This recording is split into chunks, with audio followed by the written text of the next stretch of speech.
Olá, eu sou o professor Diogo Comba, o Diogão da redação de Português e Literatura também. É assim que você me encontra aqui no YouTube e em outras redes sociais. Professor Diogo Comba.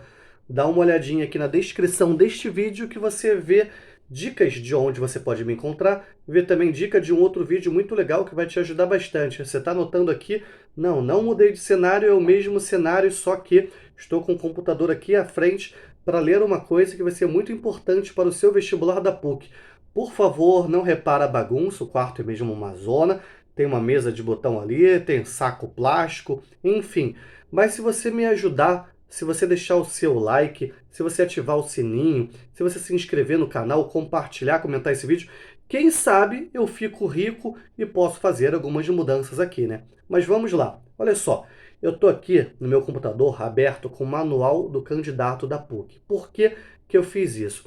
Porque esse manual do candidato te dá dicas valiosas para a prova de língua portuguesa barra literatura e eu vou tirar uma possível dúvida sobre a prova de redação. Vamos lá então. O exame avaliará principalmente a desenvoltura do aluno na produção escrita e na leitura e compreensão de textos de diferentes tipos. A partir desse parâmetro geral, serão contemplados os conteúdos adquiridos no nível médio em língua portuguesa e literatura brasileira abaixo relacionados, ok? Preste atenção, então. Você que estudou ao longo do seu ensino médio, você que teve aula de língua portuguesa, você que teve aula de literatura brasileira, focando bastante nisso, cara. Muitas vezes a PUC tem algumas questões conteudistas. Você não vai ver em literatura, por exemplo, uma questão que cobre, essa obra é de qual autor, mas pode aparecer, por exemplo, um poema e perguntar de que estilo literário é, como teve, por exemplo, na prova do ano passado. Vamos lá. Língua portuguesa. Leitura e interpretação de textos de diferentes gêneros. Variação linguística. A variante padrão da língua. Algo que cai, por exemplo, na prova do Enem, certo? Marcas linguísticas das duas modalidades da língua, oral e escrita. Ou seja, algumas marcações linguísticas, certo? Falar sobre a questão da diferença entre o oral e o escrito, ainda ligado a essa questão da variante padrão, da variação linguística. Classes gramaticais, palavras variáveis e invariáveis. Muito dificilmente a PUC vai te cobrar uma questão tremendamente gramatiqueira que nem a gente via antigamente. Mas, em alguns momentos, a PUC pede, por exemplo, para que você reescreva um determinado fragmento. Você saber qual palavra é variável, qual palavra é invariável, pode te ajudar bastante nisso. Em breve, vou fazer algumas questões aqui no canal para você prestar mais atenção e entender melhor como isso funciona. Funcionalidade nos diferentes tipos de texto, emprego dos pronomes, ou seja, você vê qual é a questão de circulação de cada texto, qual é o tipo de veículo de circulação. Também aí as funções da linguagem, conteúdo que cai pra caramba no Enem, que cai pra caramba na UERJ, beleza? Emprego de pronomes, como eu estava comentando, muitas vezes aquela coisa parecida com prova de inglês, coloca lá um pronome e pergunta ao que ele se refere no texto. Tempos e modos verbais, vozes verbais, não vai cair para você classificar, muito dificilmente vai cair algo nesse sentido.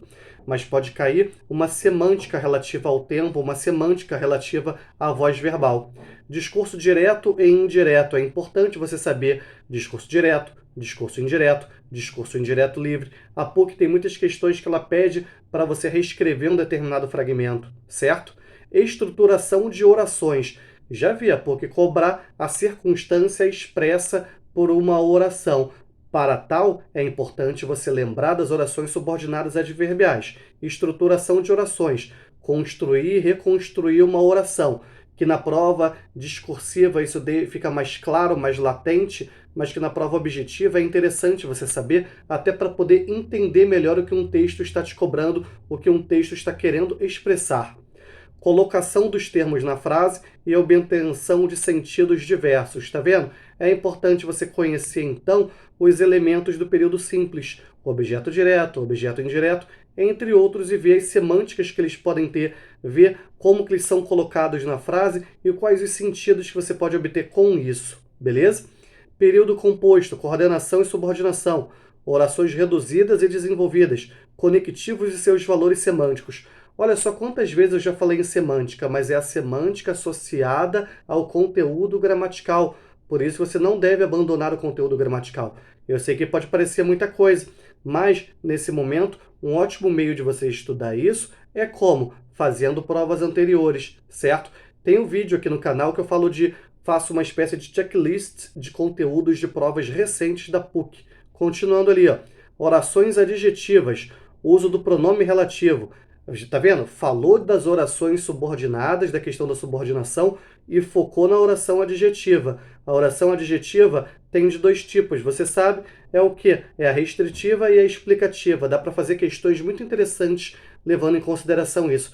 Tem questões clássicas de orações adjetivas por aí, até no extinto vestibular da UFRJ.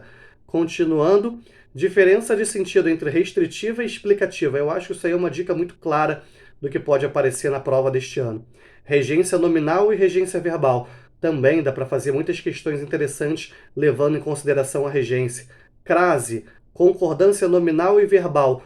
Dificilmente vai cair uma questão falando sobre o emprego adequado da crase, mas é importante você saber a crase até para a hora da sua redação, por exemplo. Pontuação, o valor semântico da pontuação é muito intenso.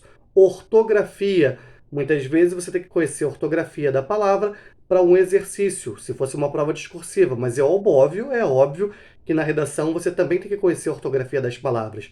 Tópicos de semântica são algumas nomenclaturas que você precisa saber. Ambiguidade, polissemia, olha ali, os implícitos, né? O que você pode tirar das entrelinhas? Aí tem lá paráfrase, referência, polissemia, como eu já falei, relação de sentido entre palavras, sinonímia, antonímia, a questão figurada. O que é figuratividade? Aí entra em destaque o estudo das figuras de linguagem, metáfora, metonímia. Você sabe que são muitíssimas, como diria, né, o Chaves do 8, o nosso amigo Chavinho, beleza?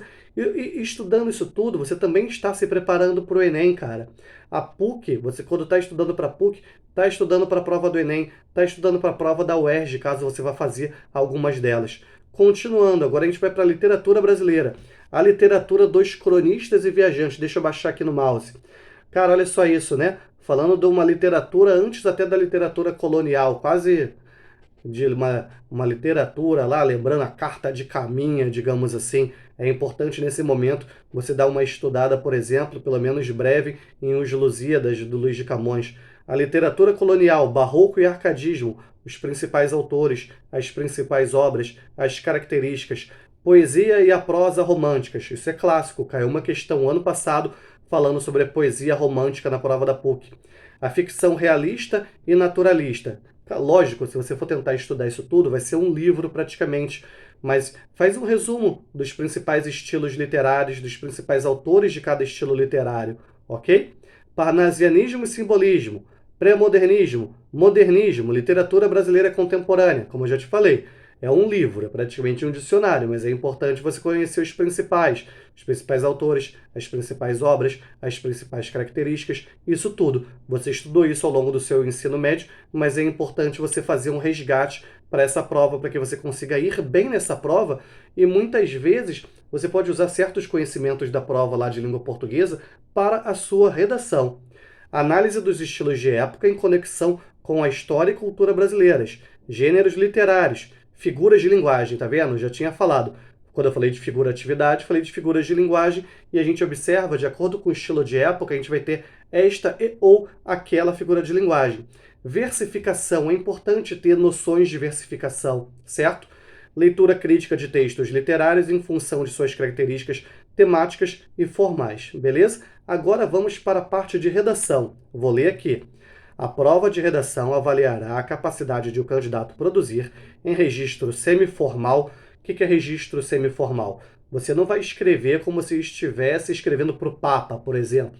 Você vai escrever tal qual um aluno de ensino médio escreve, mas numa situação formal. Um texto que atenda às exigências da proposta formulada pela banca examinadora. A gente já viu aqui muitas propostas elaboradas pela banca da PUC, mais de 10, seguramente eu comentei aqui, e que revele o domínio da norma padrão da língua portuguesa. O texto produzido deverá apresentar as características de um determinado gênero, revelando coerência e reflexão crítica sobre o tema proposto.